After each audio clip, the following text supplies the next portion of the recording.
एक रांझा है जो लापरवाह है कहानी में, एक कमली हीर है जो बात बात पे रोती है।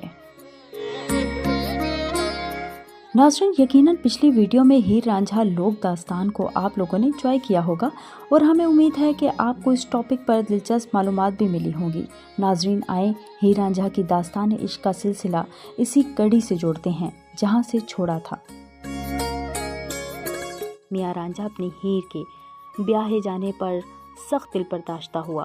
इसी सदमे में गिरफ्तार बगल में बांसुरी दबाई और फिर जंगल बयाबा में सरगर्दा फिरने लगा। इसी दौरान मियाँ रांझा की मुलाकात बाबा गोरखनाथ से हुई, जो जोगियों के एक फिरके कन पाठा का बानी था। गोरखनाथ की तबलीग से मियाँ रांझा ने हाथ में कासा लिया और जोगी बन गया। इसने अपने कान भी छिदवाए, दुनिया को खैर आबाद कहा और साधु संथा का लिबास ओढ़ लिया और फिर गांव गांव नगर नगर फिरता फिराता आखिरकार उसी देहात पहुंच गया जहां हीर ब्याही गई थी। रांझा वहां डेरा डालकर बैठ गया, जिसका नतीजा ये निकला कि हीर ने भी अपने रांझा को पहचान लिया। रांझा चोरी छुपे हीर का दीदार किया करता।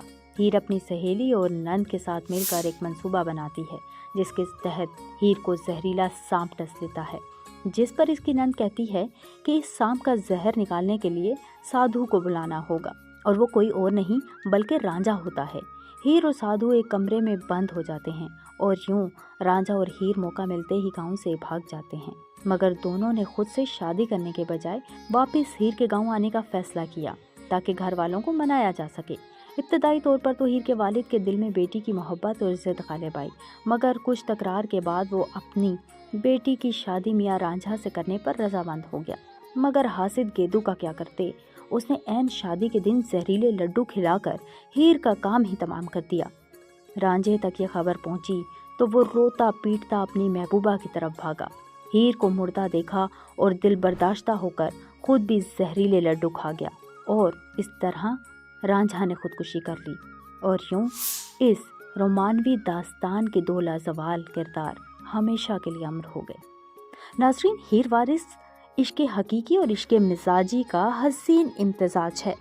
हीर वारिस शाह की काफिया शाम की महफिलों और पंजाब के सकाफती मेलों में पढ़कर सुनाई जाती हैं और गाई जाती रहेंगी। नाज़रीन, कैसी लगी आपको हीर रांझे की ये स्टोरी? अगर आपको अच्छी लगी तो लाइक कीजिए और हमें कमेंट में भी बताइए।